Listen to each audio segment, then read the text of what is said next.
ये कहानी है एक छोटी सी बच्ची की जिसको बहुत गुस्सा आता था, बात बात पे गुस्सा आता था। और जब उसको गुस्सा आता था तो वो ये नहीं देखती थी कि उसके सामने कौन है, और जो उसके मन में आता था वो सब बोल देती थी। कई कई बार तो वो कुछ चीजें उठाती और जमीन पे फेंकती और तोड़ देती। तो उसके माँ बाप बहुत परेशान हो गए, उनको समझ नहीं आ रहा था कि वो क्या करें। उन्होंने बहुत कोशिश करी उस बच्ची को समझाने की अलग अलग तरीके से, लेकिन वो बच्ची समझ ही नहीं रही थी। फिर एक दिन उसकी माँ ने उसकी ट्यूशन टीचर से बात करी, क्योंकि ट्यूशन टीचर ही एक ऐसी थी जिसकी कि वो बात सुनती थी। तो उसकी टीचर ने उसकी माँ की सारी बातों को सुना और उनको बोला कि आप चिंता मत करो, आने वाले कुछ दिनों के अंदर अंदर ही इस बच्ची का गुस्सा पूरी तरीके से खत्म हो जाएगा। उसकी माँ को समझ नहीं आया, लेकिन फिर भी उन्होंने कहा कि कोशिश करने में क्या जाता है। फिर उस दिन रोज की तरह जब वो टीचर आई और वो क्लास शुरू होने वाली थी, तो उसकी टीचर ने उस बच्ची से कहा कि आज हम पढ़ाई नहीं करेंगे, आज हम एक गेम खेलेंगे। तो बच्ची ये सुन करके बहुत खुश हो गई। फिर टीचर उस बच्ची के साथ में उस घर के पीछे एक दीवार के पास में जाकर के खड़ी हो गई, और उस टीचर ने उस बच्ची को कहा कि गेम ये है कि अब जब भी तुम्हें गुस्सा आए, तुम्हें एक कील लेनी है और यहां पर आकर के इस दीवार में गाड़ देनी है, थोड़ी सी, जितनी हो सके। फिर उस बच्ची ने टीचर से पूछा, लेकिन इससे क्या होगा?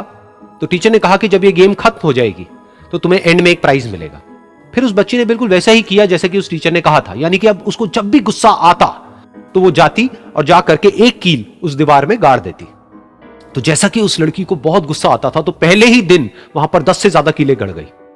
लेकिन उन कीलों को गाड़ने के लिए उसको बार बार पीछे जाना पड़ता और जा करके उस कील को गाड़ना पड़ता। तो उसके दिमाग में आया कि जितनी मेहनत मैं लगाती हूं उस कील को गाड़ने में, उससे कम मेहनत में मैं अपने गुस्से को कंट्रोल कर सकती हूं।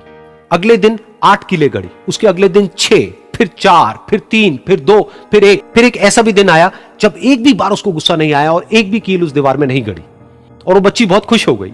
खुशी खुशी वो अपनी टीचर के पास में गई और जाकर के उनको बताया कि देखो मैम, आज मैंने एक भी कील उस दीवार में नहीं गाड़ी है, क्योंकि मेरे को एक बार भी गुस्सा नहीं आया है। तो मैम ने उसको थोड़ी सी शाबाशी दी और मैम उसके साथ में उस दीवार के सामने जाकर के खड़ी हो गई। अब मैम ने उस बच्ची को कहा कि गेम अभी खत्म नहीं हुई है, अब तुम्हें क्या करना है कि जिस भी दिन तुमको बिल्कुल भी गुस्सा नहीं आता है, उस दिन के एंड में तुम एक कील को इस दीवार से निकाल दोगी। तो बच्ची ने वैसा ही किया, लेकिन क्योंकि कीलें बहुत ज्यादा थी तो 1 महीने से भी ज्यादा टाइम लग गया उन सारी कीलों को बाहर निकलने में। लेकिन एक दिन ऐसा भी आया जब सारी कीलें उस दीवार से बाहर निकल गई। फिर वो बच्ची बहुत ही खुश होकर के अपनी टीचर के पास में गई और जाकर के बोला कि अब उस दीवार में एक भी कील नहीं है। तो उसकी टीचर उस बच्ची के साथ में उस दीवार के सामने जाकर के खड़ी हुई, उसने देखा कि एक भी कील नहीं है दीवार में। फिर उसको उसकी एक फेवरेट चॉकलेट गिफ्ट करी और बोला कि तुम इस प्राइज को जीत गई हो। बच्ची बहुत ही खुश हो गई। फिर टीचर ने उस बच्ची से पूछा कि क्या तुमको इस दीवार में कुछ नजर आ रहा है? तो बच्ची ने कहा, नहीं मैम, इसमें तो कुछ भी नहीं है, सारी कीलें निकल चुकी हैं। तो उस टीचर ने कहा, एक बार ध्यान से देखो, शायद कुछ नजर आए। तो उस बच्ची ने दोबारा देखा और कहा, वो जो कीलें मैंने गाड़ी थी उसके कुछ निशान मुझे नजर आ रहे हैं दीवार में।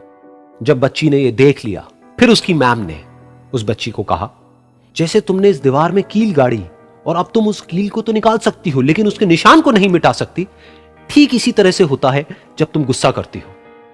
जब तुम गुस्सा करती हो अपने माँ बाप पे या किसी पे भी, तो उनके दिल पर चोट लगती है, उनको दर्द होता है और वहां पर एक निशान रह जाता है। उस निशान को तुम चाह करके भी हटा नहीं सकती, फिर चाहे तुम उनसे जितना मर्जी माफी मांग लो। ये सुनकर बच्ची को अपनी गलती का एहसास हुआ और वो रोने लगी और वो भागती हुई गई और अपनी माँ के पास में जाकर के उनसे गले लग गई और अपनी माँ को बोली कि मम्मा, मैं आज के बाद कभी गुस्सा नहीं करूंगी, मुझे समझ आ गया है मैंने क्या गलती करी। और उस दिन के बाद उस बच्ची ने कभी गुस्सा नहीं किया।